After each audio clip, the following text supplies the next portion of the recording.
Hello friends, welcome back to SA academy. आइए आज हम स्टार्ट करते हैं क्लास 9th के चैप्टर इलेक्टोरल पॉलिटिक्स से। और आज के इस चैप्टर में मैं आपको बताऊंगी कि इलेक्शंस क्या होते हैं, इलेक्शंस क्यों होते हैं, हमारी सोसाइटीज में इलेक्शंस का होना जरूरी क्यों होता है और किस तरीके से हर सोसाइटी में इलेक्टोरल पॉलिटिक्स चलती है। तो आइए स्टार्ट करते हैं आज का सेशन। एंड बिफोर स्टार्टिंग, जिसने अभी तक चैनल को सब्सक्राइब नहीं करा है फटाफट से सब्सक्राइब कर दीजिए एंड बेल आइकन प्रेस करना बिल्कुल मत भूलना, बिकॉज बेल आइकन प्रेस करने के बाद ही आप लोगों के पास हर एक सेशन की अपडेटेड नोटिफिकेशन आती रहेगी। तो आइए स्टार्ट करते हैं। इलेक्टोरल पॉलिटिक्स क्यों है, हम क्यों पढ़ रहे हैं ये चैप्टर, ये मैं आपको बता देती हूँ। Because democratic form of government है और डेमोक्रेसी क्या होती है, to the people, for the people and by the people. ये फॉर्म ऑफ गवर्नमेंट जो है ये लोगों से ही है और लोगों की ही है। तो ऐसी सिचुएशन में, ऐसी गवर्नमेंट में लोगों के पास कोई ऐसा हथियार होना चाहिए जिससे हम उन्हें ये फील करा सके कि आप पावरफुल हैं। और इसीलिए हमारी जनता को पावरफुल बनाने के लिए हमारे पास है इलेक्शंस। तो अब यहाँ पर हम बात कर रहे हैं 1987 के हरियाणा स्टेट असेंबली इलेक्शंस की। आपका चैप्टर स्टार्ट होते ही आप लोगों को एक न्यूज़पेपर कटिंग दिखाई गई है जिसमें जिक्र किया जा रहा है 1987 के हरियाणा स्टेट असेंबली इलेक्शंस का, जिनमें लीडर है चौधरी देवीलाल। काफी सारे लोग इकट्ठे होकर के चौधरी देवीलाल जी का वेट कर रहे हैं और उन्होंने वहां पर आना है करनाल में एक पब्लिक मीटिंग को एड्रेस करने के लिए। बिकॉज वो जो है वो एक ग्रुप है जिसका नाम है हरियाणा संघर्ष समिति, वो उसके चीफ हैं। तो अब वहां पे वो पब्लिक मीटिंग एड्रेस करने के लिए आ रहे हैं। अब वहां पे वो क्यों आ रहे हैं, इसका रीजन ये है कि 1987 से पहले हरियाणा में जो स्टेट असेंबली इलेक्शंस हुए थे वो हुए थे 1982 में, जिसमें कांग्रेस जीती थी और तब से वहां पर कांग्रेस की ही सरकार है। अब 1987 के इलेक्शंस होने वाले हैं और चौधरी देवीलाल जी जो हैं वो कांग्रेस पार्टी के खिलाफ में है, ऑपोजिशन में है। तो इसीलिए उन्होंने एक वहां पे एक पॉलिसी भी चलाई है जिसका नाम है न्याय युद्ध, मतलब स्ट्रगल फॉर जस्टिस। तो इसी पॉलिसी के तहत उन्होंने अपनी एक पार्टी भी बना ली है खुद की, जिस पार्टी का नाम है लोकदल। अब वो जो ये पब्लिक मीटिंग्स कर रहे हैं ये अपनी पार्टी का प्रमोशन करने के लिए और पब्लिसिटी करने के लिए कर रहे हैं, जिसमें वो लोगों से ये कह रहे हैं कि 1987 में होने वाले स्टेट असेंबली इलेक्शंस में आप मेरी पार्टी को जिताइए। आप अगर मेरी पार्टी को जिताते हैं तो उन्होंने लोगों से कुछ वादे किए हैं जो हर एक लीडर करता है। अब उनका लोगों से ये वादा है कि अगर आप लोग हमें वोट देकर मेरी पार्टी को जिताते हैं तो जितने भी फार्मर्स और स्मॉल बिजनेसमैन हैं उनके खिलाफ जितने भी लोन्स चल रहे हैं, उनके ऊपर जितने पर्सनल लोन्स चल रहे हैं, हम उन सभी पर्सनल लोन्स को वेव करवा देंगे, खत्म करवा देंगे। और ये जीतने के बाद हमारी पार्टी का सबसे पहला काम होगा। अब लोग जो हैं वो कांग्रेस से काफी ज्यादा परेशान हैं और कांग्रेस की फंक्शनिंग से खुश नहीं है। और सेकेंड इंपॉर्टेंट बात ये है कि वो लोग काफी खुश हैं और काफी अट्रैक्टेड हैं देवीलाल जी के जो प्रपोजल्स हैं और जो पॉलिसीज हैं उनसे। तो अब लोग काफी ज्यादा अट्रैक्टेड हैं। अब इसीलिए जब इलेक्शंस होते हैं तो उन इलेक्शंस में चौधरी देवीलाल जी की जो पार्टी है वो काफी सारे वोटों से जीत जाती है और कांग्रेस हार जाती है। अराउंड 76 सीट्स जो हैं, 90 में से 76 सीट्स जो हैं वो जीत जाती है चौधरी लाल जी के पास। अब इसमें से 76 में से भी सिर्फ 60 सीट्स जो हैं वो अकेले लोकदल जीतता है और लोकदल ने अपने साथ कुछ पार्टीज को और भी मिलाया था ताकि उनका फ्रंट जो है वो स्ट्रांग हो सके कांग्रेस के खिलाफ। तो 76 में से सिर्फ 60 सीट्स जो हैं वो लोकदल की हैं। तो अब इस तरीके से ये देखा गया कि चौधरी देवीलाल जी जीत गए। जो पहले से वहां पे चीफ मिनिस्टर थे उन्होंने रिजाइन दिया और उसके बाद अराउंड 3 डेज के प्रोसीजर के बाद गवर्नर ने चौधरी देवीलाल को, because he was the leader of the party, और जीतने के बाद इन्हें चीफ मिनिस्टर अपॉइंट किया। अब जब ये चीफ मिनिस्टर वहां पे अपॉइंट हो गए तो उसके बाद इनकी पार्टी का सबसे पहला काम यही रहा कि इन्होंने जो लोन्स चल रहे थे फार्मर्स और स्मॉल बिजनेसमैन के ऊपर, जो पर्सनल लोन्स थे, इन्होंने उन लोन्स को वेव करवा दिया। लोग बहुत खुश हुए क्योंकि उन्हें ये पता चला कि ये ऐसा लीडर है जिसने जो वादा किया था इसने उस वादे को निभाया है। बट उसके बावजूद भी जब नेक्स्ट इलेक्शंस जो हुए 1991 के जो इलेक्शंस हुए, उन 1991 के इलेक्शंस में चौधरी देवीलाल की पार्टी जीत नहीं पाई और कांग्रेस की सरकार फिर से आ गई। तो अब ये जो सिस्टम है ये इलेक्शंस की प्रक्रिया का है और ये प्रक्रिया चलती रहती है कॉन्टिन्यूसली हर एक सोसाइटी में। नाउ क्वेश्चन हियर अराइजेस कि ये प्रक्रिया होती क्यों है। सबसे बड़ा क्वेश्चन है व्हाई, हमें क्यों जरूरत है और ये इलेक्शंस जो होते हैं ये होते क्यों हैं।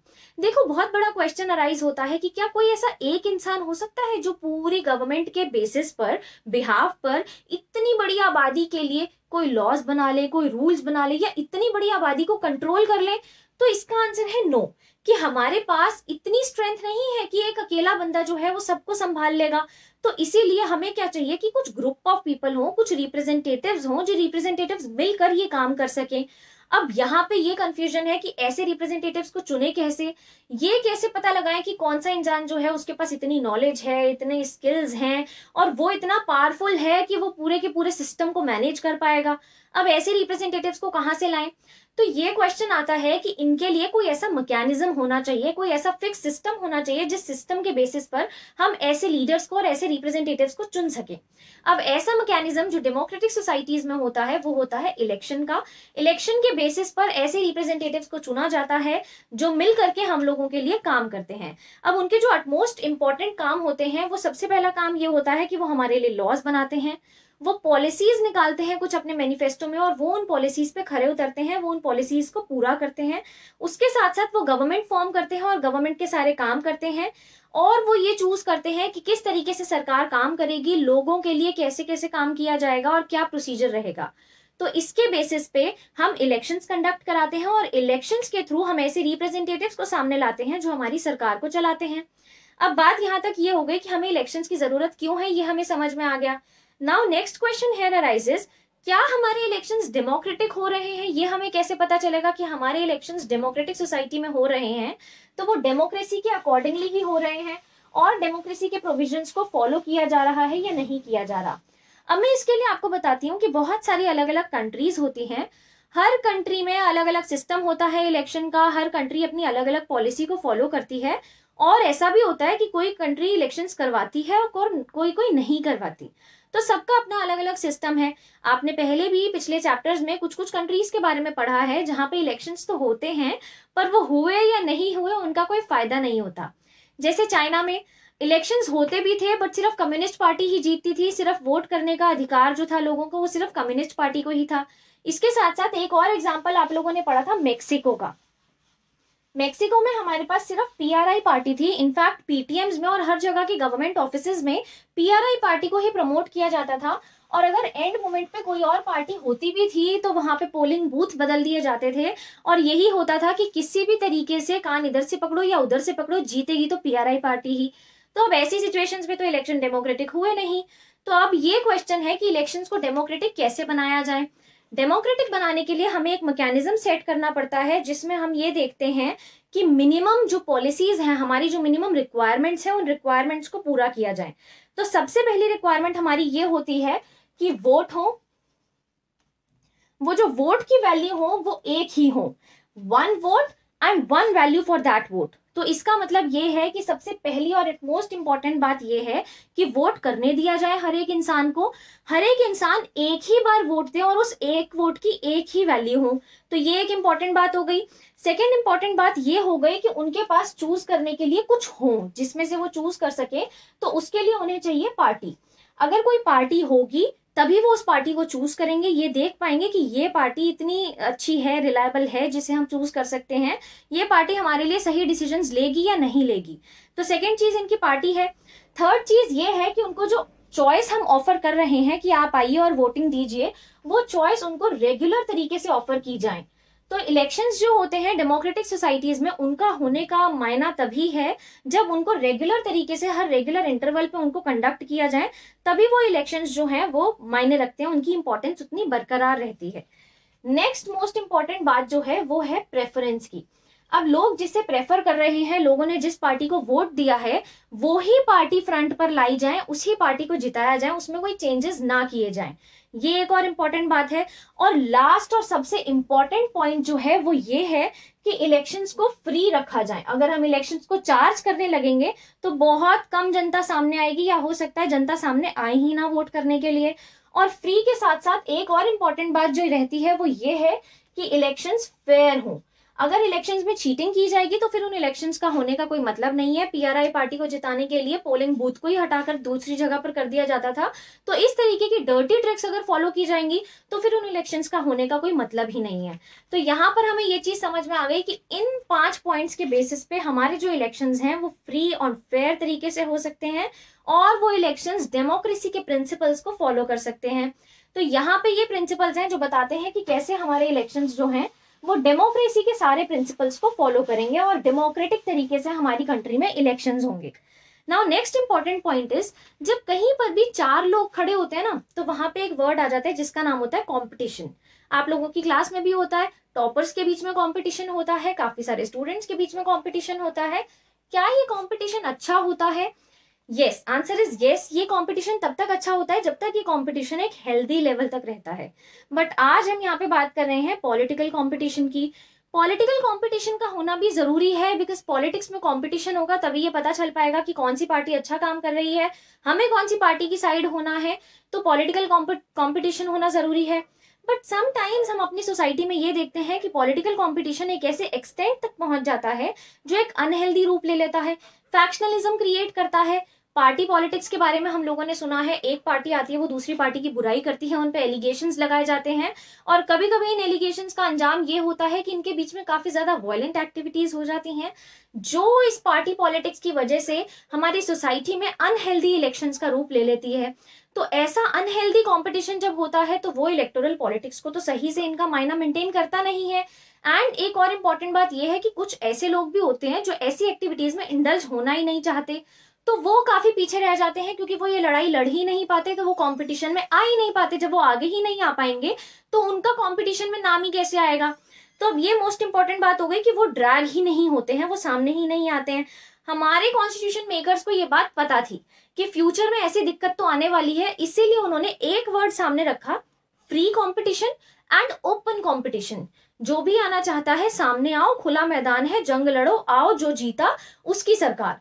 तो ये बात बिल्कुल सही थी कि उन्होंने फ्री कंपटीशन दे दिया, बट उन्होंने ये बात भी नहीं सोची और ये सोचनी जरूरी भी नहीं थी, क्या इस फ्री कंपटीशन के भी कुछ आगे इश्यूज हो सकते हैं, क्या इसको लेकर भी लोग कभी लड़ाई कर सकते हैं।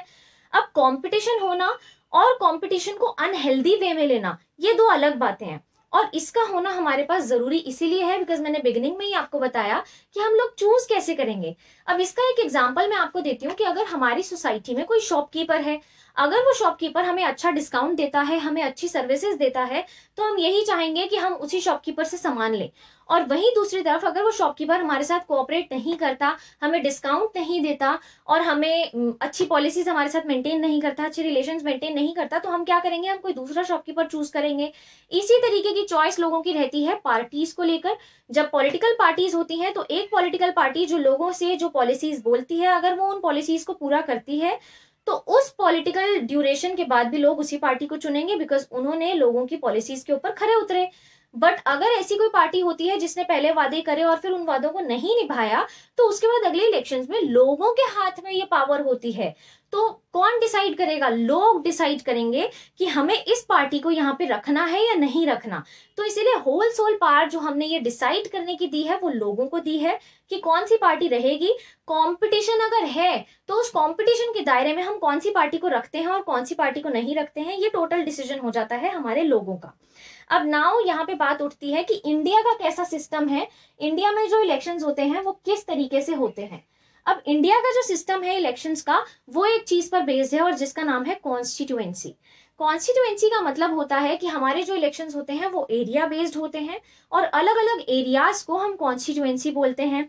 इंडिया का जो इलेक्शन है वो डेमोक्रेटिक गवर्नमेंट के हिसाब से ही चलता है। तो हमारे यहाँ पे जो इलेक्शंस होते हैं, अगर सपोज वो लोकसभा के इलेक्शंस हैं, तो लोकसभा के इलेक्शंस के टाइम पर जो इंडिया है, इंडिया में 543 कॉन्स्टिट्यूएंसीज हैं। इसका मतलब टोटल 543 एरियाज से लोग खड़े हैं। अब यहाँ से जो भी लोग जीतेंगे वो लोग जीत करके बनेंगे MP. MP is member of parliament और हम ये कह सकते हैं कि एमपी का जो दर्जा है वो एमएलए से बड़ा है, क्योंकि एमपी जो काम करेगा वो सेंट्रल लेवल पे करेगा। अब इसके बाद जब स्टेट असेंबली इलेक्शंस होते हैं, तो स्टेट असेंबली इलेक्शंस में अलग अलग ऐसे ही एरियाज बटे होते हैं एक स्टेट के, जिन्हें कॉन्स्टिट्यूएंसीज में बांटा जाता है। और इन इलेक्शंस को जीतने वाले जो लोग होते हैं वो बनते हैं एमएलएज। तो अब इनमें फर्क इसीलिए होता है बिकॉज ये जो काम करते हैं वो स्टेट के लेवल पे करते हैं और एमपीज जो काम करते हैं वो करते हैं इंडिया के लेवल पर, मतलब सेंट्रल लेवल पर। तो इस तरीके से अलग अलग कॉन्स्टिट्यूएंसीज बटी हुई हैं और हर एक पार्टी को अलग अलग जगह से इन कॉन्स्टिट्यूएंसीज को जिताना होता है। अब फॉर एग्जाम्पल ऐसा बोला जाता है कि हरियाणा से 60 कॉन्स्टिट्यूएंसीज हैं, तो इन कॉन्स्टिट्यूएंसीज को कभी कभी नाम दिया जाता है सीट्स का भी। ये भी बोला जाता है कि हरियाणा से 60 सीटें हैं। अगर कभी कभी ये बोला जाए कि हरियाणा से 60 सीटें जीती हैं, इसका मतलब हरियाणा के 60 एमएलए जीते हैं, यहाँ से 60 एमएलए हमारे सामने आए हैं। तो ये बात हो गई कॉन्स्टिट्यूएंसीज की। ऐसा ही सेम सिस्टम पंचायत में भी होता है। हर एक विलेज जो है वो डिफरेंट डिफरेंट पार्ट्स में बटा होता है, उन्हें डिफरेंट डिफरेंट वार्ड्स बोलते हैं, और वहां पे भी इलेक्शंस अलग अलग जगह से लोग खड़े होते हैं और फिर वो जीतते हैं। तो इसी तरीके से जो सिस्टम है वो हमारी इंडिया में चलता है। और यहाँ पे मेजर बात जो है जो आपको ध्यान रखनी है वो है कॉन्स्टिट्यूएंसी। अब कॉन्स्टिट्यूएंसी के साथ साथ एक इंपॉर्टेंट टर्म और आता है, वो है रिजर्व्ड कॉन्स्टिट्यूएंसी का। रिजर्वेशन के बारे में मैं आपको अपनी लास्ट वीडियोस में बता चुकी हूँ, जब हमने वर्किंग ऑफ इंस्टीट्यूशंस चैप्टर के बारे में पढ़ा था। तो रिजर्व कॉन्स्टिट्यूएंसीज जो होती हैं वो रिजर्व की जाती हैं कुछ पर्टिकुलर ग्रुप ऑफ लोगों के लिए, कुछ पर्टिकुलर कम्युनिटीज के लिए, जैसे एससी और एसटी। क्योंकि हमारे कॉन्स्टिट्यूशन मेकर्स को ये लगा कि कुछ लोग जो हैं वो बैकवर्ड कम्युनिटीज के हैं, और कहीं ऐसा ना हो कि इलेक्शन के कंपटीशन में इन बैकवर्ड कम्युनिटीज को पीछे छोड़ दिया जाए, इसीलिए उन्होंने कुछ कॉन्स्टिट्यूएंसीज जो हैं वो इनके लिए रिजर्व कर दी। अब जो इस कॉन्स्टिट्यूएंसी पे एससी लोगों का हाथ है, एससी लोगों की का जो पार है, सिर्फ उस कॉन्स्टिट्यूएंसी से एक एससी बंदा ही खड़ा हो सकता है इलेक्शन के लिए। एंड जो कॉन्स्टिट्यूएंसीज एसटी लोगों के लिए, मतलब शेड्यूल कास्ट लोगों के लिए रिजर्व्ड हैं, वहां से एक एसटी पर्सन ही खड़ा हो सकता है। तो अब ये चीज यहाँ पर डिसाइड कर दी गई, और इस चीज के बेसिस पर हमने एससी एसटी लोगों को पार दे दी। और 2012 के रेशो के हिसाब से यहाँ पे बताया हुआ है कि 84 सीट्स जो थी वो रिजर्व थी शेड्यूल कास्ट के लिए, एंड 47 जो थी वो रिजर्व थी शेड्यूल ट्राइब्स के लिए। तो अब यहाँ पे ये रेशो दे दिया गया। उसके बाद धीरे धीरे जो है थोड़ी सी प्रेजेंस दिखाई गई ओबीसी कैटेगरी की, और उनको भी थोड़ी सी रिजर्वेशन दे दी गई। और इसके साथ साथ ये भी बोला गया कि 1/3 सीट्स जो हैं वो रूरल और अर्बन दोनों एरियाज से रिजर्व की गई हैं विमेन के लिए। तो यहाँ पे ये होती है रिजर्व कॉन्स्टिट्यूएंसीज। जब ये सोचा जाता है कि कुछ पर्टिकुलर कम्युनिटी है जो आगे नहीं आ पाएगी, तो उनको आगे लाने के लिए कहीं ऐसा ना हो कि भाई ये कम्युनिटी का कोई से ही ना हो पॉलिटिक्स में, ये कम्युनिटी अपनी राय ही ना रख पाए, अपना ओपिनियन ही ना रख पाए और आगे ही ना आ पाए।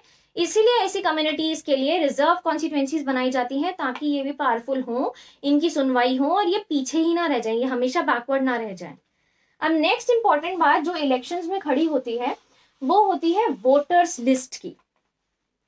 हमने ये तो देख लिया पार्टीज क्या होती हैं, हमने ये भी देख लिया कि कौन कौन सी पार्टीज खड़ी हो सकती हैं, कैसे पार्टीज खड़ी होती हैं।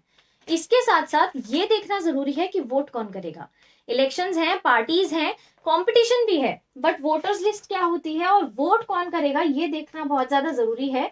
इसके लिए हमारी जो सरकार है वो टाइम टू टाइम बनाती है वोटर्स लिस्ट। वोटर्स लिस्ट का क्या मतलब है कि हमारी पूरी कंट्री या जिस पर्टिकुलर स्टेट के इलेक्शंस हैं वहां पे ये चेक किया जाता है कि कौन कौन से ऐसे लोग हैं जो वोट देने के लिए खड़े होते हैं। अब वोटिंग एज जो है हमारी सोसाइटी में वो है 18 ईयर्स। ये एक मैकेनिज्म है हमारे पास जिसका नाम है universal adult franchise. Universal adult franchise के अकॉर्डिंगली 18 साल से ऊपर का हर एक इंसान वोट करने के लिए एलिजिबल है, और 25 साल से बड़ा हर एक इंसान या 25 से अबव हर एक इंसान जो है वो इलेक्शंस कंटेस्ट कर सकता है, मतलब इलेक्शंस में खड़ा हो सकता है।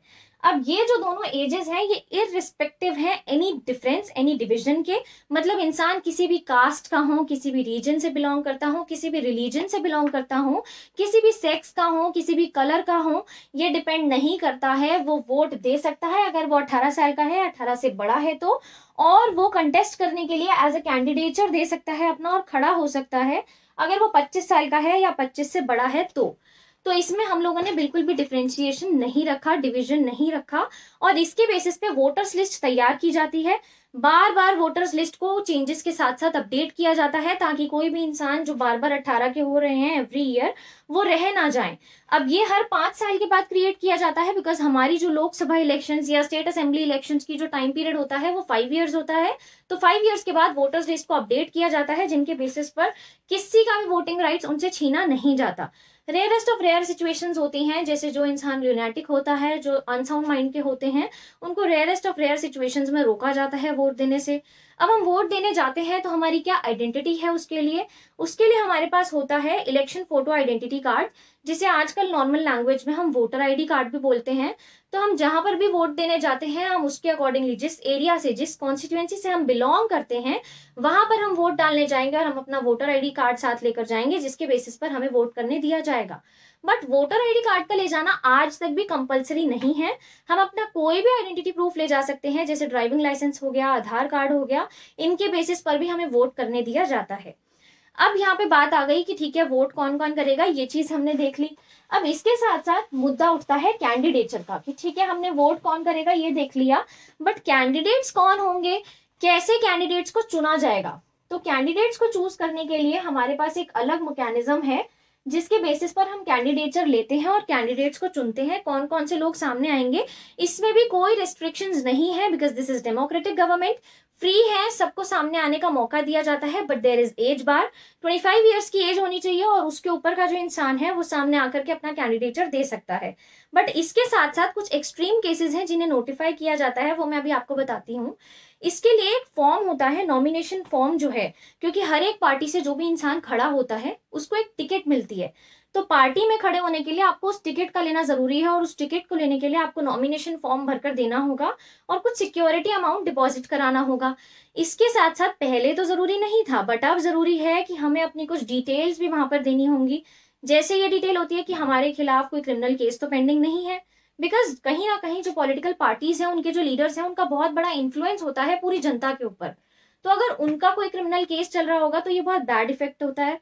इसीलिए एक ये चीज मेजर की जाती है कि कोई क्रिमिनल केस तो नहीं है।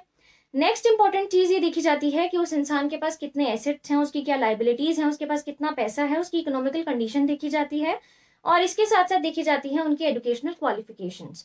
ये सब चीजें पब्लिक रखी जाती हैं, इन सारी चीजों के बारे में जनता को खुला बताया जाता है, ताकि उन्हें ये पता चल सके कि वो जिस लीडर को वोट करने जा रहे हैं, जिस कैंडिडेट को वो जिता रहे हैं, उनकी हैसियत क्या है, वो कहाँ स्टैंड करते हैं, वो कहाँ से बिलोंग करते हैं, उनका बैकवर्ड जो स्टेटस है वो क्या है, बैकग्राउंड क्या है, ये सारी चीजें लोगों को बताई जाती हैं। बिकॉज ये डेमोक्रेसी में हमें इन चीजों का ओपन रखना काफी ज्यादा जरूरी है। अब इसके साथ साथ हमें आगे पढ़ना है इलेक्शन कैंपेन के बारे में, और इलेक्शन कैंपेन के बारे में हम पढ़ेंगे हमारे नेक्स्ट सेशन में। तो इसके आगे देखने के लिए आप फटाफट से चैनल को सब्सक्राइब कर दीजिए। वीडियो पसंद आई हो तो लाइक जरूर कीजिएगा, और जिसके भी जो क्वेश्चंस हैं, जो सजेशंस हैं, उनके साथ फटाफट से कमेंट बॉक्स में आइए, वीडियो को शेयर कीजिए और देखते रहिए एससी एकेडमी की सारी videos. Thank you for watching friends.